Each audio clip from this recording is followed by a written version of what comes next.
Welcome to my channel. నేను మీ Srinivas Reddy. Junior NTR escape అయ్యాడు, నితిన్ అయితే ఇక్కడ బుక్ అయిపోయాడు.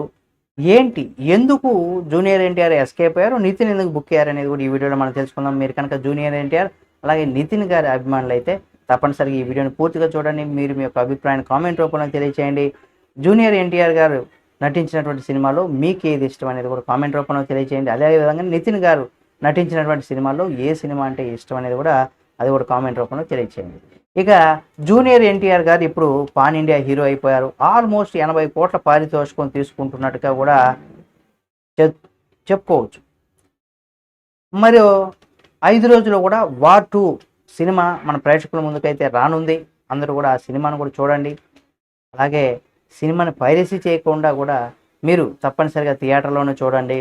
అలాగే ప్రశాంత్ నీళ్ళు, త్రివిక్రమ్ వంటి స్టార్ దర్శకులతో సినిమాలు చేయబోతున్నాడు. అయితే కొంచెం గతంలోకి వెళ్తే ఎన్టీఆర్ ఒకానొక టైంలో వరుస ఫ్లాపులతో సతమతమయ్యాడు. ముఖ్యంగా శక్తి నిండు కూడా చూస్తుంటే రభస వరకు కూడా అతను చేసినటువంటి సినిమాలు అన్నీ కూడా ఫ్లాప్ అయ్యాయి. వరుసగా సినిమాలు ఒప్పుకోవడం వల్లనే ఎన్టీఆర్కు అలా ఫ్లాపులు పడ్డాయి అనేది కూడా అప్పట్లో ఇండస్ట్రీలో ఒక టాక్ అయితే నడిచిందని కూడా చెప్పుకోవచ్చు. దీంతో కొంచెం స్లో అయ్యాడు ఎన్టీఆర్ గారు.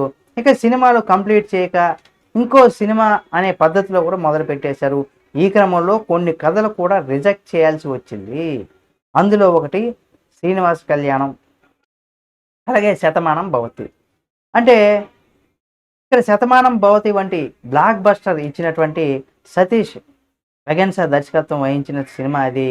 ఈ సినిమా తర్వాత అతను ఎన్టీఆర్ కోసం శ్రీనివాస కళ్యాణం అనే ఒక కథను కూడా డిజైన్ చేసుకున్నారు. ఎన్టీఆర్ కూడా కథ బాగానే నచ్చింది. ఆల్మోస్ట్ ఈ కాంబో ఫిక్స్ అయ్యింది అని అంతా అనుకున్నారు. కానీ ఎన్టీఆర్ ఇక్కడ కాల్ షీట్ ఖాళీగా లేకపోవడం వల్ల కూడా ప్రాజెక్టు హోల్డ్లో పడే పరిస్థితి వచ్చింది. ఆ టైంలో నిర్మాత దిల్ రాజు ఈ కథను మిడ్ రేంజ్ హీరోతో చేస్తే బెటర్ అని కూడా భావించి నితిన్తో చేశారు. కథ మంచిదే, కానీ స్క్రీన్ ప్లేలో లోపం వల్ల కూడా సినిమా బాక్సాఫీస్ వద్ద అనుకున్న స్థాయి ఫలితాలు అయితే ఇవ్వలేదు. ఆ రకంగా ఇక్కడ నితిన్ బుక్ అయ్యాడు, ఎన్టీఆర్ ఎస్కేప్ అయ్యారని కూడా చెప్పుకోవచ్చు. ఇది తెలుసుకున్నారు కదండి. ఈ వీడియో మీకు నచ్చితే లైక్ చేయండి. మరిన్ని వీడియోల కోసం మన ఛానల్ సబ్స్క్రైబ్ చేసుకొని పక్కనే ఉన్న బెల్ బటన్ ఒకటి మాత్రం మర్చిపోకండి.